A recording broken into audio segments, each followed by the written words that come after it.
Ich begrüße dich recht herzlich zum heutigen Video. Mein Name ist Martina Grohr, ich bin Astrologin und im heutigen Video geht es um die Planetenkonstellation, um das Planetenthema Venus-Pluto. Bevor wir losstarten, abonniere gerne meinen Kanal, damit du immer informiert bist über alle weiteren Videos zu unterschiedlichen astrologischen Planetenthemen. Und ja, hinterlass mir gerne auch einen Kommentar, ein Like. Ich freue mich darüber. So, worum geht's bei Venus-Pluto-Themen? In erster Linie ist es einmal wichtig, dass wir den Unterschied herausarbeiten zwischen einer Stier-Venus und einer Waage-Venus, zwischen einem Morgenstern und einem Abendstern. Je nachdem, auf welcher Seite der Sonne die Venus steht, auf der rechten oder linken Seite, vor der Sonne, nach der Sonne, hängt es davon ab, ob es sich um einen Morgenstern oder einen Abendstern handelt. Gerne kannst du in einem persönlichen Gespräch mit mir herausfinden, welche Venus du in deinem Geburtshoroskop vorfindest. Handelt es sich um eine Stier-Venus, geht es um die Themen Werte, Selbstwert, Zugehörigkeit, wo ist mein Platz im Leben, aber auch abgrenzen, Nein sagen können. Handelt es sich um einen Abendstern, also um eine Waage-Venus, geht es um die Themen Beziehungsfähigkeit, was begegnet mir im Außen, sprich welche Personen, welche Menschen, welche Partner und welche Ideen begegnen mir im Außen. Wenn wir jetzt Pluto in Kombination mit einer Stier-Venus haben, geht es darum, zu erlernen, selbstbestimmt und authentisch die eigenen Werte zu definieren. Ganz klar zu sagen, hier ist meine Grenze, meine emotionale Grenze, aber auch meine körperliche Grenze. Und hier fühle ich mich absolut zugehörig. Das heißt, es geht ganz stark um Selbstwertthemen, um Wertethemen und um diese Abgrenzungsthematiken. Wie bei jedem Planetenthema gibt es immer eine Mangelerscheinung und eine Überkompensation sowie eine Lösung, ein Potenzial. Bei Stier-Venus-Pluto ist die Mangelerscheinung oft, dass wir wenig Selbstwert haben, dass wir sehr wenig oder sehr schlecht Nein sagen können, dass wir unseren Raum nicht einnehmen können und dass wir unsere Werte so definieren, dass sie nicht unserem freien Willen, unserer Selbstbestimmtheit angepasst sind. Pluto hat auch immer etwas mit dem Familiensystem zu tun. Hier opfern wir immer einen Teil unserer Energie aus Liebe zu einem Ahnen etwas, und das könnte eben sein unsere Abgrenzungsfähigkeit und unsere Werte, unseren Selbstwert. Es kann natürlich auch mit materiellen Werten zusammenhängen. Die Überkompensation ist dann genau das Gegenteil. Das heißt, ich habe eine hohe Abgrenzungsfähigkeit, ich bin sehr resolut, ich kann ganz stark Nein sagen, ganz strikt und kompromisslos. Ich weiß ganz genau, wo mein Platz ist, also ich verteidige den auch wirklich sehr, sehr stark. Und ich habe einen sehr, sehr hohen Selbstwert, der aber mit ganz, ganz fixen Vorstellungen zu tun hat, mit ganz fixen Werten. In der Lösung wäre es, in einer Authentizität und in einer Selbstbestimmung wirklich auf ganz natürliche Weise diese Dinge zu leben. Sprich, ich kann mich gut abgrenzen, ohne dass ich den anderen übermachte oder ihm irgendetwas vorschreibe oder auch irgendwie klammere.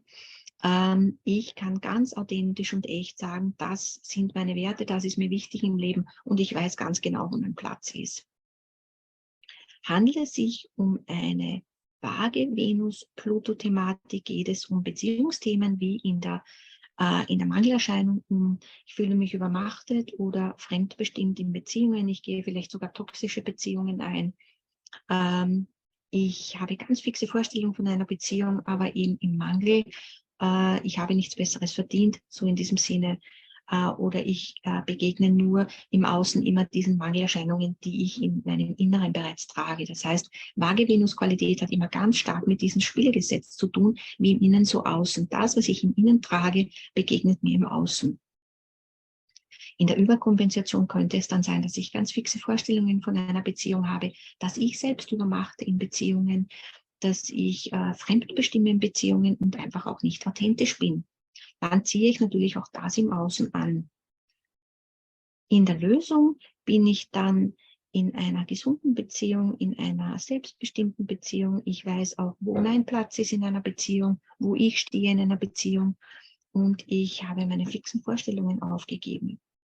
Pluto ist dann auch ein Stück weit immer ein Sterben lassen des kleinen Egos mit den fixen Vorstellungen. Das ist auch allgemein für beide Venus-Themen vorhanden.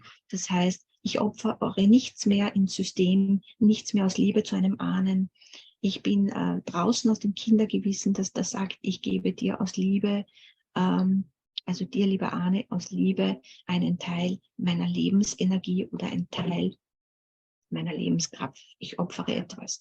Das heißt, wenn ich meine Pluto-Themen gelöst habe, dann bin ich in der Selbstbestimmung und in der Authentizität. Bei Pluto hört man immer, es ist eine ganz schwierige Konstellation. Natürlich sind Pluto-Themen nicht ohne. Das heißt, es bedarf immer eines Transformationsprozesses. Es geht bei Pluto-Themen immer stark darum, wie sehr gehe ich von der Raupe in das Puppenstadium und wie sehr gehe ich dann raus in das Schmetterling-Dasein. Wie sehr bemühe ich mich wirklich, das Alte hinter mir zu lassen, mich zu transformieren auf einem oft sehr langwierigen Weg im Sinne von, erkenne ich meine Ego-Spielchen, erkenne ich meine eigenen Ego-Spielchen und wie sehr kann ich mich dann auch rausbewegen in dieses freie, unabhängige, selbstbestimmte Leben. Wichtig ist es herauszufinden, welche Venus habe ich im Geburtshoroskop. Das heißt, wenn du Unterstützung brauchst, um herauszufinden, hast du eine Stier-Venus-Qualität oder eine Waage-Venus-Qualität in deinem Geburtshoroskop, dann mach doch einfach einen persönlichen Besprechungstermin unter info@astrobalance.com aus. Oder falls du dich von einem dieser Themen angesprochen fühlst, dann könnte es sein, dass du eine Zeit lang in der Prognose dieses Thema als Zeitfenster offen hast, wo du dich damit beschäftigen kannst, wo deine Seele sagt, ich möchte mich jetzt mit diesem Stier-Venus-Pluto-Thema oder Waage-Venus-Pluto-Thema beschäftigen, dann kann ich dir auch gerne helfen in einer persönlichen Beratung. Ja, so ist das mit diesen Venus-Pluto-Themen. Falls du Ideen dazu hast, falls dir dieses Thema oder diese Themen schon einmal in deinem Leben begegnet sind, hinterlass doch gerne einen Kommentar, hinterlass gerne ein Like unter dieses Video und ansonsten, wie gesagt, stehe ich dir sehr gerne in einer persönlichen Beratung zur Verfügung.